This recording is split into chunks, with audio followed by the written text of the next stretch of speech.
का चली काका और बतावा ठीक बा। अरे ठंडी पड़त पड़त एकदम तो हतो तुम तपनी पर जात दादा। बतावा इतना ठंडा पड़त है का बताई हैं। हाँ बच्चा बनो हमारी ठंडी तो बहुत पड़त है हमरे सबको बुढ़वा है अब का अगर ये बुढ़ौती में यह तब तो हमरे सबके सहारा बाटा। हाँ अगर तब तो न तब ये कैसे बैठिए दिन भर बतावा एकदम कहिरिया हिरिया देखत है इतना पड़त बाटा तब तक बड़ा सहारा बाटा हमरे सबके।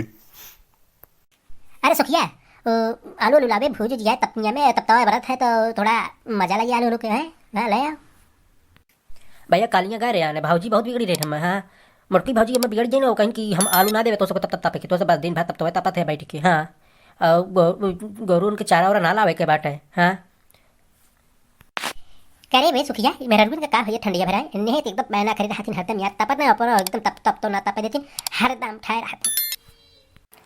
अरे भैया जाना था दिना रतिया नहीं कमवा करत रहते दिन भर एकदम से ठंडियों में देखते हैं सुबह में उठ बाजार में आ जाए और दूध हार बटोरा है तो उन्होंने की रहने दिखना थे उन्हें गुस्सा रहते समझा करा। नहीं तो आज आलू तो खाए थे भूज के अगर हर साल ना मिलता चला चोरी के अलावा जाए आलू। हाँ ये एकदम केहू खेत में चल के एकदम पूरा चोरी के अलावा चाह जैसे का छड़ी काका सही है ना। हाँ अब का बच्चा बच्चा हम तो बूढ़ आदमी है हम के करे साथ के करे खेती जा चोरी वोरी कर जा तोहर सब ले भी बहाना हो खा ले। हाँ